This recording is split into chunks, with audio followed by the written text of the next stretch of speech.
Hello everyone, your most welcome in the channel of commerce. तुम्हें प्रणाम। पिछली class में हम लोगों ने एनालिसिस किया what is corporate restructuring, what is seller company, what are the name of seller company and what are the name of purchaser company, and after it what is amalgamation, what is absorption, what are the types of amalgamation. आज हम जो discussion करेंगे objective and merits of amalgamation, यानी जो amalgamation किया जाता है वो क्यों किया जाता है। तो देखिए, पहला इन्होंने कहा है कि reduce competition.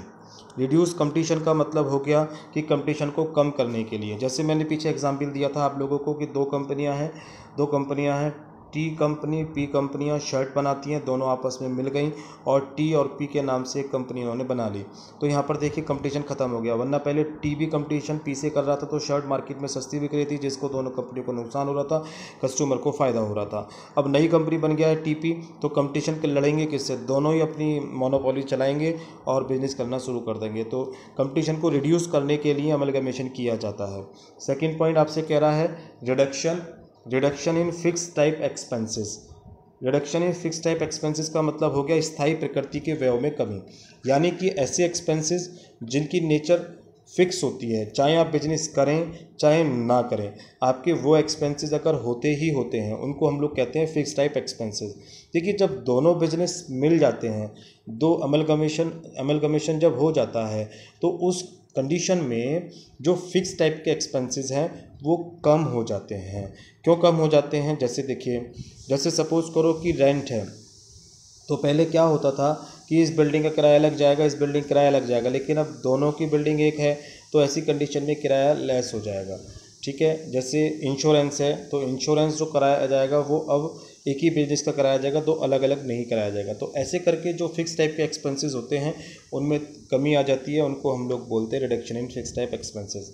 Benefits of large scale, बड़े पैमाने के लाभ। देखिए, बड़े पैमाने का लाभ का मतलब क्या होता है, इसको समझ लीजिएगा।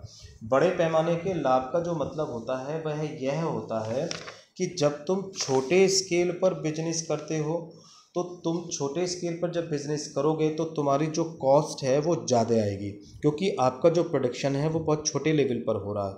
तो छोटे लेवल पर प्रोडक्शन होने के कारण से कॉस्ट आपकी ज़्यादा आ रही है। जब बड़े लेवल पर आप लोग प्रोडक्शन करेंगे तो आपकी जो कॉस्ट है वो कम आएगी, जिससे आपको प्रॉफिट ज़्यादा होगा। मार्केट में भी आप लोग सस्ती माल बेच सकते हैं या प्रॉफिट ज़्यादा अर्न करके बेच सकते हैं। तो इसको बोलते हैं बेनिफिट्स ऑफ लार्ज स्केल, बड़े पैमाने के लाभ। नेक्स्ट नंबर 4 पॉइंट है आपका कंट्रोल फंक्शंस सिंपल। ठीक है ना, कंट्रोल फंक्शन सिंपल का मतलब हो गया कि नियंत्रण कार्य जो है वो सरल हो जाता है, कंट्रोल फंक्शन जो है वो सिंपल हो जाता है, कंट्रोल करना आसान हो जाता है। क्यों हो जाता है आसान? क्योंकि अब हमें किसी से कंपटीशन तो लड़ना नहीं है, अब हम आसानी से जो है कंट्रोल कर सकते हैं। और जो एम्प्लॉयज़ हैं उनसे भी हम कह सकते हैं कि आप जो है आराम से काम कीजिएगा, अब ऐसा कोई प्रॉब्लम नहीं है। दूसरा, वो बिज़नेस के जो एम्प्लॉयज़ थे, दूसरे बिज़नेस के जो एम्प्लॉयज़ थे वो सब एक ही कंपनी में आ गए हैं, तो अगर इनकी अच्छी पॉलिसी थी तो इनको अडॉप्ट कर लिया जाएगा, इनकी अच्छी पॉलिसी थी इनको अडॉप्ट कर लिया जाएगा। दोनों की पॉलिसी को मिक्सअप करके जो है अब काम किया जाएगा, जो अच्छी अच्छी पॉलिसी है। तो उसका मतलब हो गया कि फंक्शन, जो नियंत्रण कार्य है, जो कंट्रोलिंग पावर है वो थोड़ी सी बढ़ जाती है। नंबर 5 पॉइंट है कि बेनिफिट्स ऑफ मोनोपोली के लाभ, यानी एकाधिकार हो जाता है। जैसे बताया, आइडिया कंपनी है, इधर जो है यूनिनॉर कंपनी थी, आइडिया ने यूनिनॉर को एब्जॉर्व कर लिया, तो अब आइडिया का एक छत्र राज हो गया। अब आइडिया जो है कुछ भी रेट रख सकती है, कितने रुपए का भी बेच सकती है, क्योंकि उसे पता है कि मार्केट में कोई और नहीं है, तो उसे पूरा का पूरा लाभ उठाने की जो है मिल जाएगी। लाभ वो उठा सकता है, प्रॉफिट उठा सकता है, बेनिफिट उठा सकता है, तो मार्केट कैप्चर करने का उसे मौका मिल गया, तो इसका भी फ़ायदा उठा सकता है। मोर कैपिटल ज़्यादा हो जाती है, क्योंकि अब तक तो पी फर्म अपनी में लगा रहा था, टी फर्म अपनी में लगा रहा था, अब पी और टी दोनों मिल गए हैं तो दोनों की कैपिटल बढ़ जाएगी। यानी इसकी कैपिटल सपोज करो 4 करोड़ थी, इसकी कैपिटल 4 करोड़ थी, अब दोनों कंपनी एक हो गई तो कैपिटल कितनी हो गई है? 8 करोड़। इसका मतलब कैपिटल की मात्रा क्या हो जाती है? खूब ज़्यादा हो जाती है। मोर कैपिटल होती है तो मोर इंफ्रास्ट्रक्चर होता है, मोर रॉ मटेरियल होते हैं, प्रॉफिट ज़्यादा होता है। कन्वीनियंस इन मार्केटिंग, विपणन में सुविधा। मार्केटिंग का मतलब हो गया कि हमें बाज़ार में माल बेचने के लिए, हमें डिस्ट्रीब्यूशन करने के लिए, कस्टमर तक माल पहुंचाने में बहुत ज़्यादा कन्वीनियंस हो जाता है, क्योंकि अब हमें कंपटीशन तो किसी से लड़ना है ही नहीं, तो इसलिए सिंपल वे में हम आसानी से कस्टमर तक अपनी रीच कर लेते हैं, कस्टमर तक आसानी से पहुंच जाते हैं। नंबर 8 पॉइंट है आपका पॉसिबिलिटीज़ ऑफ इनोवेटर्स, यानी नवीन आविष्कारों की संभावना बन जाती है। नवीन आविष्कार का मतलब हो गया कि जैसे पी कंपनी किसी टेक्नोलॉजी को यूज़ कर रही थी, टी कंपनी किसी दूसरी टेक्नोलॉजी को यूज़ कर रही थी, अब जो है दोनों के जब एम्प्लॉयज़ मिलेंगे तो कुछ नया आविष्कार होने, यानी नए तरीके से प्रोडक्शन करने की संभावना हो सकती है, नए विचार आ सकते हैं, क्योंकि मिलकर काम कर रहे हैं, और मिलकर जब काम करते हैं तो कुछ ना कुछ नया घटित होने की संभावना बढ़ जाती है। तो ये 8 पॉइंट थे जिससे हम जो है एमलगमेशन करते हैं। ज़रूरी नहीं है कि एमलगमेशन के प्रॉफिट ही होते हों, एमलगमेशन के कुछ नुकसान भी हैं। वो डिमेरिट्स क्या होते हैं, लिमिटेशंस क्या होती हैं। जैसे पहला पॉइंट है डिफ़िकल्टी इन मैनेजेरियल कंट्रोल, प्रबंधकीय नियंत्रण में कठिनाई। एक्चुअली में क्या होता है कि ईगो इशू आ जाता है। इधर जो है जो पी कंपनी है उसका मैनेजर, टी कंपनी है इनके मैनेजर। अब नई कंपनी पीटी में जाएंगे तो सभी लोग मैनेजर थोड़ी बन जाएंगे, कुछ हेड मैनेजर बनेंगे, कुछ जो है डिपार्टमेंटल मैनेजर बनेंगे, कुछ ब्रांच मैनेजर बनेंगे। तो ऐसी कंडीशन में क्या होगा कि यहाँ पर ईगो सिस्टम जब आ जाएगा तो उन पे कंट्रोल करना मुश्किल हो जाएगा, उनमें कंट्रोल करने में प्रॉब्लम आने लगती है। तो इसलिए ये सबसे बड़ा जो है डिमेरिट्स है, डिफ़िकल्टी इन मैनेजेरियल कंट्रोल्स। दूसरा क्या हुआ कि डिफेक्ट्स ऑफ ओवर कैपिटलाइजेशन, अति पूंजीकरण के दोष। अति पूंजीकरण का मतलब कि कैपिटल ज़्यादा हो जाती है, तो ज़्यादा कैपिटल जो है फर्म के लिए नुकसानदायक होती है, क्योंकि कम कैपिटल में हम ज़्यादा प्रॉफिट कमा लेते हैं तो हमारे लिए बेनिफिशियल होती है, लेकिन ज़्यादा कैपिटल लगाकर हम कम प्रॉफिट अर्न कर पाएँ, ये हमारे लिए होता है डिफेक्ट्स ऑफ ओवर कैपिटलाइजेशन। ये हमने फाइनेंस में पढ़ा था कि ओवर कैपिटलाइजेशन क्या होता है, अंडर कैपिटलाइजेशन क्या होता है। तो ये प्रॉब्लम आ सकती है इसमें ओवर कैपिटलाइजेशन का। तीसरा इसका प्रॉब्लम होता है कि वाइंडिंग ऑफ स्मॉल इंडस्ट्री। जब बड़ी कंपनियां, देखिए पी कंपनी और टी कंपनी, छोटी छोटी कंपनियां मिलकर बड़ी कंपनी हो गई टीपी के नाम से, तो अब बड़ी कंपनियां हो जाने के बाद छोटे छोटे जितने भी इंडस्ट्री हैं वो तो समाप्ति हो जाएंगी, क्योंकि मार्केट में इन्हीं का मोनोपोली चलेगा। तो एक प्रॉब्लम ये आ सकती है, तो winding of A small industry. Second कह रहा है, फोर्थ कह रहा है लेबर प्रॉब्लम है, इंक्रीज इन कन्फ्लिक्ट्स, श्रम समस्याओं और संघर्षों में वृद्धि हो सकती है।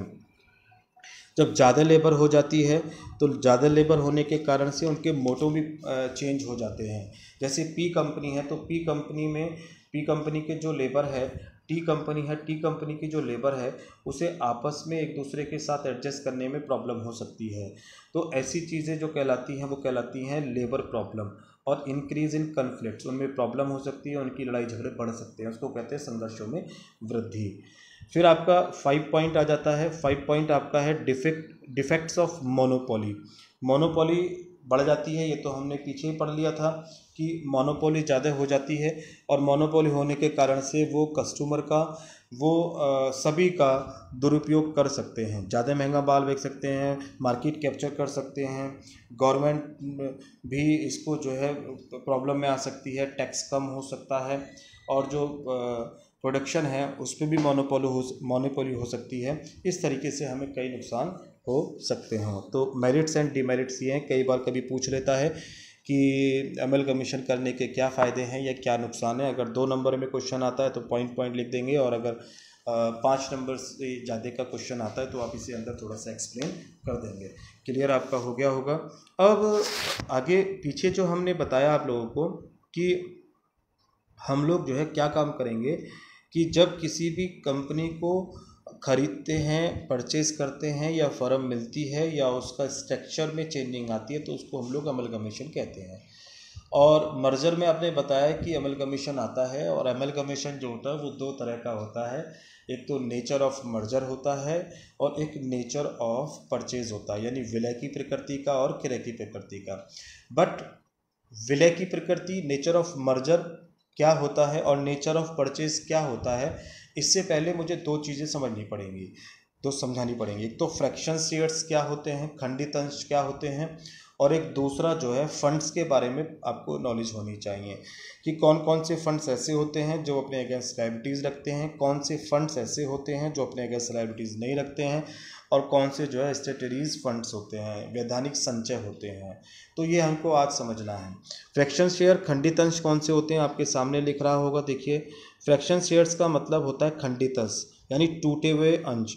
यदि विक्रेता कंपनी को दे कुछ खंडित अंश है तो क्रेता कंपनी द्वारा ऐसे अंशों का मूल्य अपने अंशों के बाजार मूल्य के आधार पर रोकड़ में भुगतान किया जाएगा। इनको हम लोग फ्रैक्शन शेयर बोलते हैं। देखो ऐसे समझो फ्रैक्शन शेयर्स क्या होते हैं।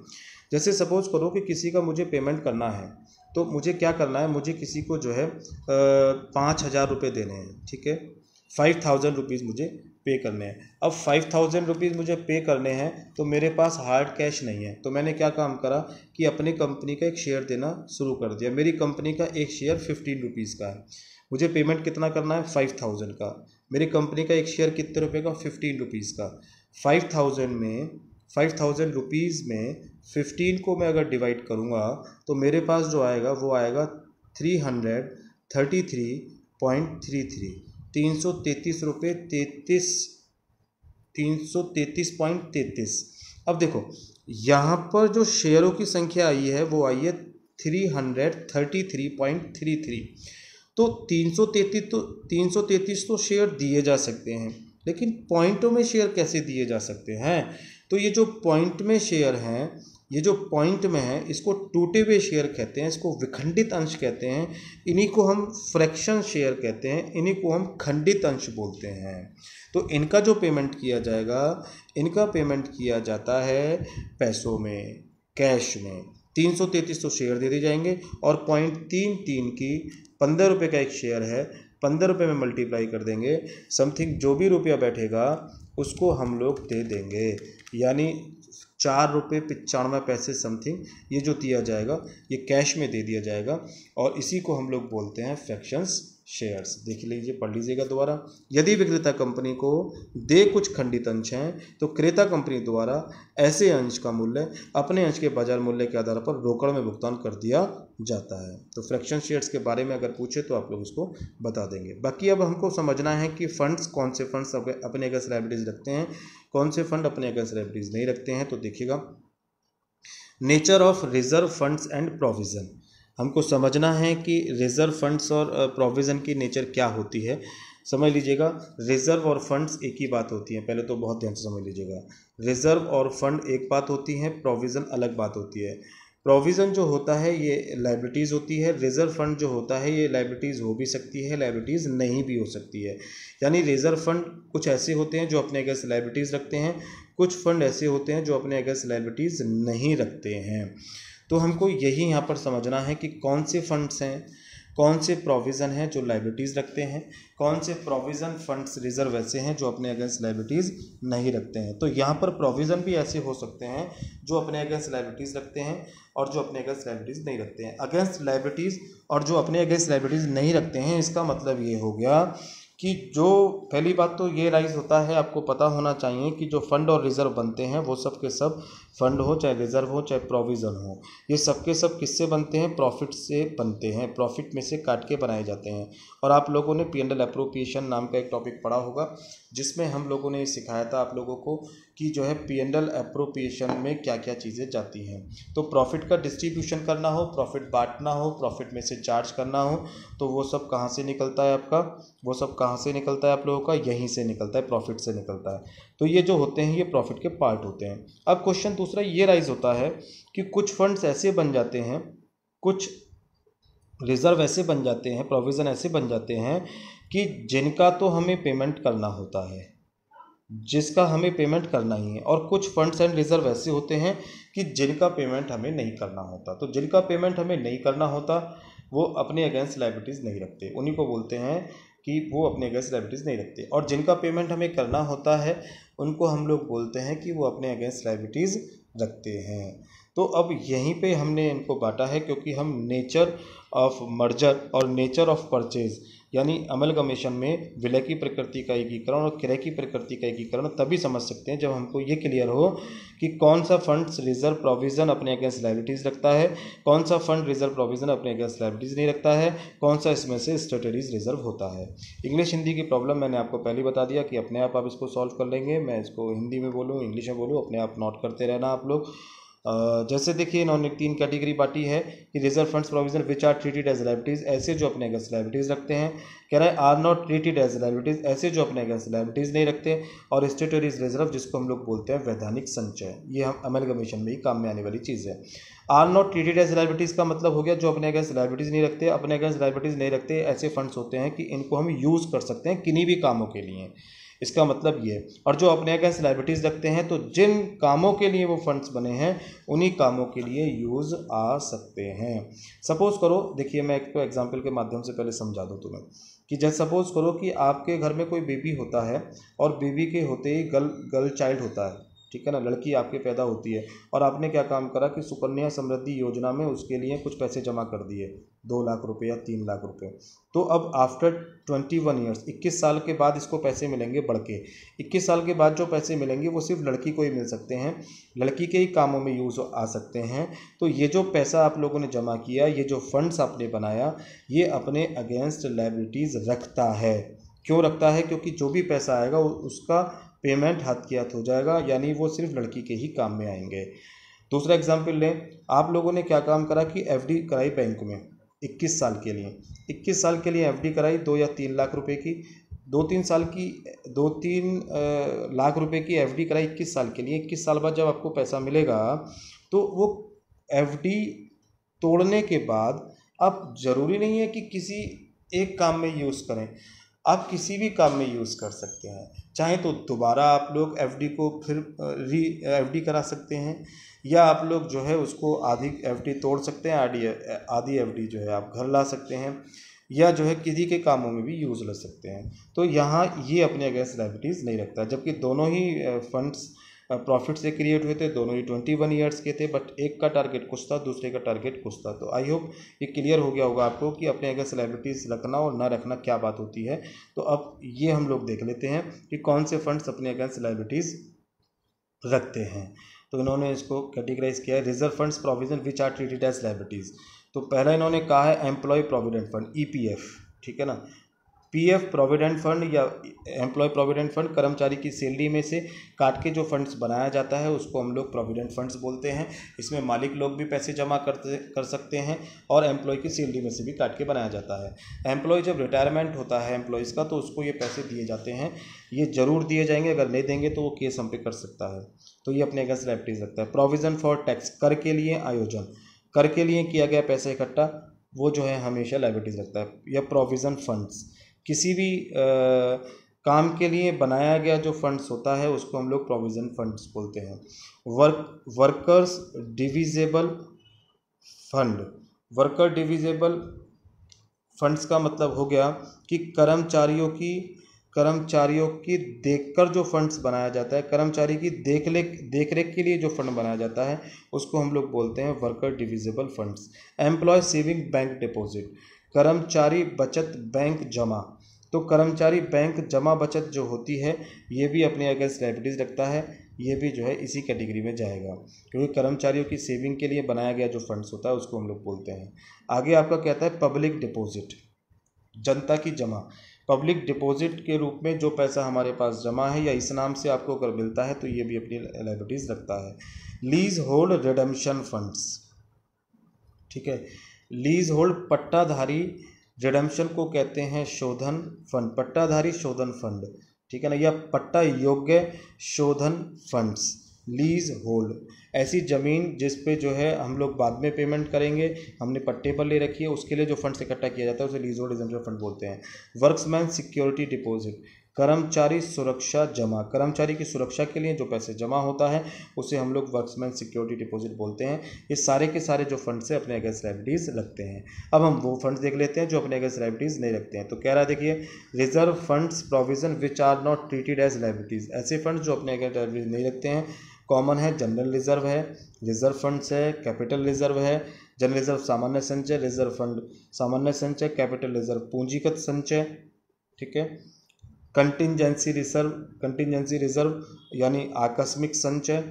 डिविडेंड इक्विलाइजेशन रिजर्व, लाभांश समानीकरण कोष बोलते हैं इसको। डिविडेंड इक्विलाइजेशन रिजर्व, लाभांश समानीकरण रिजर्व। लाभांश को समान करने के लिए जो फंड्स बनाया जाता है उसको हम लोग बोलते हैं डिविडेंड इक्विलाइजेशन रिजर्व। मैं आपको डीपली नहीं पढ़ा रहा हूँ यहाँ पर, मैं तो सिर्फ आपको ये बता रहा हूँ कौन कौन से फंड्स अपने अगेंस्ट लायबिलिटीज रखते हैं, कौन कौन से नहीं रखते हैं। इंश्योरेंस फंड, बीमा फंड्स, ठीक है ना, इंश्योरेंस फंड्स का नाम हो गया बीमा फंड्स। वर्क्समैन कंपेंसेशन फंड, कर्मचारी क्षतिपूर्ति कोष, वर्क्समैन कंपेंसेशन फंड, कर्मचारी क्षतिपूर्ति कोष। डिबेंचर रिडेम्पशन फंड, ऋणपत्र शोधन कोष, कैपिटल रिडेम्पशन रिजर्व, CRR पूंजी शोधन संचय, ठीक है। ऊपर वाला ऋणपत्र शोधन संचय, कैपिटल रिडेम्पशन पूंजी शोधन संचय, ठीक है। आफ्टर इट कहता है security premium reserve. Security premium reserve का मतलब हो गया कि सुरक्षा प्रीमियम संचय, ठीक है ना, सुरक्षा प्रीमियम संचय। डेवलपमेंट रिबेट रिजर्व, विनियोग छूट संचय, विनियोग छूट संचय। आफ्टर इट कहता है accident compensation funds. Accident compensation fund का मतलब हो गया कि जो दुर्घटना होती है, दुर्घटना क्षतिपूर्ति कोष।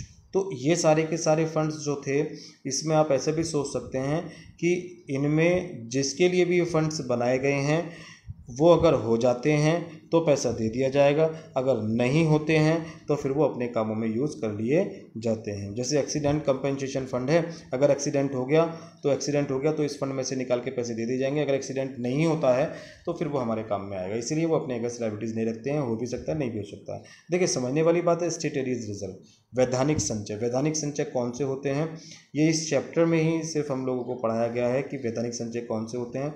तो वैधानिक संचय बहुत ध्यान से समझने हैं। डेवलपमेंट रिबेट रिजर्व, विनियोग छूट Sanchiti, development allowance reserve, development विकास भत्ता संचिति, ऊपर विकास छूट संचय, नीचे वाला विकास भत्ता संचय, इसके नीचे इन्वेस्टमेंट अलाउंस रिजर्व, विनियोग भत्ता संचय या विनियोग छूट संचय। अगला एक्सपोर्ट प्रॉफिट रिजर्व, निर्यात लाभ संचय। नेक्स्ट है टी डेवलपमेंट रिजर्व, चाय के विकास के लिए फंड्स, चाय विकास रिजर्व। फॉरेन प्रोजेक्ट रिजर्व, विदेशी प्रोजेक्ट संचय।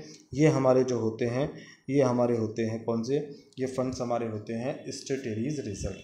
तो 3 फंड्स हमने क्लियर करे, जो अपने अगेंस्ट लायबिलिटीज़ रखते हैं, जो अपने अगेंस्ट लायबिलिटीज़ नहीं रखते हैं, और स्टेटरीज रिजर्व। और फ्रैक्शन शेयर्स क्या होते हैं ये हमने समझा, और जो है ऑब्जेक्टिव एंड एडवांटेज क्या होते हैं अमलगमेशन के, ये पढ़े। डिमेरिट्स हमने पढ़े, और नेक्स्ट क्लास में हम लोग बाकी करेंगे। आज आप इतना कीजिएगा। आपका दिन शुभ हो, आप जो है निश्चित तरक्की करें, और मेरी शुभकामनाएं आप सभी के साथ हैं। बहुत बहुत धन्यवाद।